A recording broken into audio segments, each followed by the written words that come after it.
Welcome back to my YouTube channel Pavan ಕ್ಲಾಬ್ ಬ್ಲಾಗ್ಗೆ ಸ್ವಾಗತ ಸುಸ್ವಾಗತ. ನಾವು ಇವತ್ತು ಬಾರಾಕಮಾನ್ ನೋಡಲಿಕ್ಕೆ ಹೊಂಟಿದ್ದ. ಬಾರಾಕಮಾನ್ ಇದು ಆದಿಲ್ ಶಾಹನ ಕಾಲದಲ್ಲಿ ಕಟ್ಟಿಸಲಾಗ 1586 ಮತ್ತು 1566ರಲ್ಲಿ ಕಟ್ಟಿಸಲಾಗಿದೆ. ಈ ಬಾರಾಕಮಾನನ್ನು ನೋಡಿಕೊಂಡು ಬರೋಣ ಬನ್ನಿ. ಇದೇ ರೀತಿ ವಿಡಿಯೋಗಾಗಿ ನಮ್ಮ ಚಾನಲ್ ಲೈಕ್, ಶೇರ್, ಸಬ್ಸ್ಕ್ರೈಬ್ ಮಾಡಿ ಮತ್ತು ಸಪೋರ್ಟ್ ಮಾಡಿ. ಬಾರಾಕಮಾನ್ ಇದು 1656ರಿಂದ 1686ರವರೆಗೆ ಆಳಿದ ವಿಜಾಪುರದ ಸುಲ್ತಾನ್ ಅಲಿ ಆದಿಲ್ ಶಾ ಅವರ ಸಂಪೂರ್ಣ ಸಮಾಧಿ. ಸಮಾಧಿಯ ಸುತ್ತಲೂ ಲಂಬವಾಗಿ ಮತ್ತು ಅಡ್ಡಲಾಗಿ ಒಟ್ಟು 12 ಕಮಾನುಗಳಿವೆ. ಇದರ ಬಗ್ಗೆ ಹೆಚ್ಚು ಪರಿಚಯದ ಅಗತ್ಯವಿಲ್ಲ, ಯಾಕಂದರೆ ಇದು ಕರ್ನಾಟಕದ ಮಾತ್ರವಲ್ಲದೆ ಹೊರ ರಾಜ್ಯದ ದೇಶದ ಪ್ರವಾಸಿಗರ ಆಕರ್ಷಣೆಯಾಗಿದೆ. ಇಂತಹ ಬಾರಾಕಮಾನ್ ಬಗ್ಗೆ ಪೂರ್ತಿ ಇಲ್ಲಿ ನೋಡಿಕೊಂಡು ಬರೋಣ ಬನ್ನಿ. ಬಾರಾಕಮಾನ್ ಬಿಜಾಪುರ ನಗರದ ಪ್ರಾಚೀನ ಮತ್ತು ಪ್ರಸಿದ್ಧ ಐತಿಹಾಸಿಕ ಸ್ಮಾರಕವಾಗಿದೆ.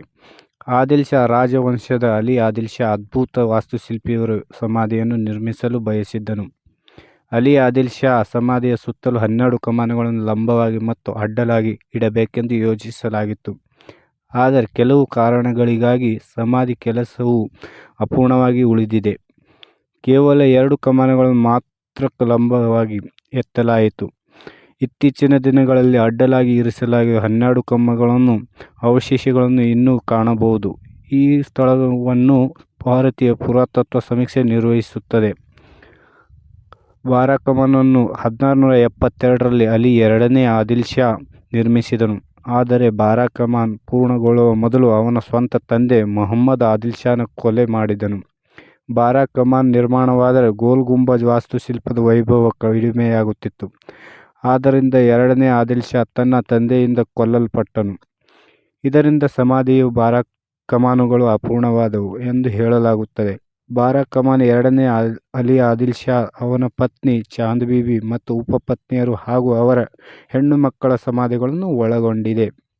ವಿಶೇಷವೆಂದರೆ ಈ ಸ್ಥಳವು ಪ್ರವಾಸಿಗರನ್ನು ಗಮನ ಸೆಳೆಯಲು ಎಂದಿಗೂ ವಿಫಲವಾಗುವುದಿಲ್ಲ. ಬಾರಾಕಮಾನ್ ಅತ್ಯಂತ ವಿಶಿಷ್ಟ ಲಕ್ಷಣವೆಂದರೆ ಅದರ ಕಮಾನು. ಅದರ ಔಟ್ಲೆಟ್ ಸಂಪೂರ್ಣವಾಗಿ ಗೋಥಿಕ್ ಸ್ಟೈಲ್ನಲ್ಲಿರುವುದು ಕಾಣಬಹುದು. ಒಳ ಆವರಣದಲ್ಲಿ ಅಲಿ ಆದಿಲ್ ಶಾ ಸಮಾಧಿ ಇದೆ. ಇಂದಿನ ಬಿಜಾಪುರ ಪಟ್ಟಣದ ನಡುವೆ ಇರುವ ಈ ಸಮಾಧಿ ಮಲಿಕ್ ಸಂದಲ್ ಎಂಬ ಆರಂಭದಲ್ಲಿ ಘನ ಗೋಡೆಗಳನ್ನು ಏಕಕಂದ್ರದಲ್ಲಿ ಕಮಾನುಗಳ ರೂಪದಲ್ಲಿ ಕಟ್ಟಿಸಿದನು. ಒಮ್ಮೆ ಸಂಪೂರ್ಣ ಗೋಡೆ ನಿರ್ಮಾಣವಾದ ನಂತರ ಒಳಗಿನ ಕಮಾನುಗಳನ್ನು ಕಟ್ಟಲಾಯಿತು. ಆದರೆ ಹೊರಗಿನ ಕಮಾನು ಮಾತ್ರವೇ ಹಾಗೆಯೇ ಉಳಿದಿತ್ತು. ಕಲ್ಲುಗಳನ್ನು ಹಿಡಿದಿಡಲು ಕಬ್ಬಿಣದ ಉಂಗುರಗಳನ್ನು ಸಹ ಬಳಸಲಾಗುತ್ತಿತ್ತು. ಅವುಗಳನ್ನು ಒಟ್ಟಿಗೆ ಸಿಮೆಂಟ್ ಮಾಡಲಾಗಿಲ್ಲ. ಒಂದು ವೇಳೆ ಸಮಾಧಿ ಪೂರ್ಣಗೊಂಡಿದ್ದರೆ ಅದು ಖಂಡಿತವಾಗಿಯೂ ವಿಜಾಪುರ ಗೋಲ್ ಗುಂಬಜ್ ಪ್ರತಿಸ್ಪರ್ಧಿಯಾಗಿರುತ್ತಿತ್ತು. ಪ್ರವಾಸಿಗರು ಈ ಸ್ಥಳಕ್ಕೆ ಪ್ರವೇಶಿಸಿದಂತೆ ಬೃಹತ್ ಕಮಾನುಗಳನ್ನು ನೋಡಿ ಪ್ರಭಾವಿತನಾದರೆ ಆಶ್ಚರ್ಯಪಡಬೇಕಾಗಿಲ್ಲ. ಕಂಬಗಳನ್ನು ಕಲ್ಲಿನಿಂದ ನಿರ್ಮಿಸಲಾಗಿದ್ದು ಎತ್ತರವಾಗಿವೆ. ಈ ಸ್ಮಾರಕವನ್ನು ವಿನ್ಯಾಸಗೊಳಿಸಿದ ಮತ್ತು ನಿರ್ಮಿಸಿದವರ ವಾಸ್ತುಶಿಲ್ಪಿ ಕೌಶಲ್ಯ ಗಮನಾರ್ಹವಾಗಿದೆ. ಇದು ಇಸ್ಲಾಮಿಕ್ ವಾಸ್ತುಶಿಲ್ಪಕ್ಕೆ ಉತ್ತಮ ಉದಾಹರಣೆಯಾಗಿದ್ದು ಅನುಗ್ರಹ, ಸೌಂದರ್ಯ ಮತ್ತು ಸಮೃದ್ಧಿಗೆ ಸಮಾನಾರ್ಥಕವಾಗಿದೆ. ಕಟ್ಟಡಕ್ಕೆ ಮೇಲ್ಛಾವಣಿ ಇಲ್ಲ. ಈ ಮೊದಲೇ ನಿಮಗೆ ಕಟ್ಟಡ ಯಾಕೆ ಅಪೂರ್ಣವಾಯಿತು ಎಂಬ ಬಗ್ಗೆ ತಿಳಿಸಲಾಯಿತು. ಕಮಾನುಗಳನ್ನು ಬೃಹತ್ ಕಂಬಗಳು ದೊಡ್ಡ ಕಲ್ಲುಗಳನ್ನು ಚೆನ್ನಾಗಿ ಹಿಡಿದಿಟ್ಟುಕೊಂಡು ಬೆಂಬಲಿಸುತ್ತವೆ. ಕಮಾನುಗಳು ಪರಸ್ಪರ ಸಂಪರ್ಕ ಹೊಂದಿದ್ದು ಯಾವುದೇ ಅಲಂಕಾರ ಮತ್ತು ಮೇಲ್ಭಾಗವಿಲ್ಲದೆ ಗೋರಿಗಳು ಸರಳವಾಗಿವೆ.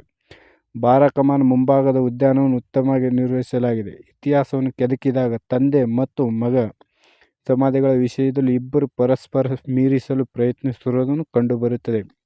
ಇತ್ತೀಚಿನ ದಿನಗಳಲ್ಲಿ ಬಾರಾಕಮಾನ್ ಉತ್ತಮ ಫೋಟೋಶೂಟ್ ತಾಣವಾಗಿ ಹೊರಹೊಮ್ಮಿದೆ. ಅಕ್ಟೋಬರ್, ಫೆಬ್ರವರಿ ಬಿಜಾಪುರಕ್ಕೆ ಭೇಟಿ ನೀಡಲು ಉತ್ತಮ ಪ್ರವೇಶವಾಗಿದೆ. ಇನ್ನು ನೀವು ಈ ಚಾನಲ್ನ ಸಬ್ಸ್ಕ್ರೈಬ್ ಮಾಡಿಕೊಳ್ಳವೆಂದರೆ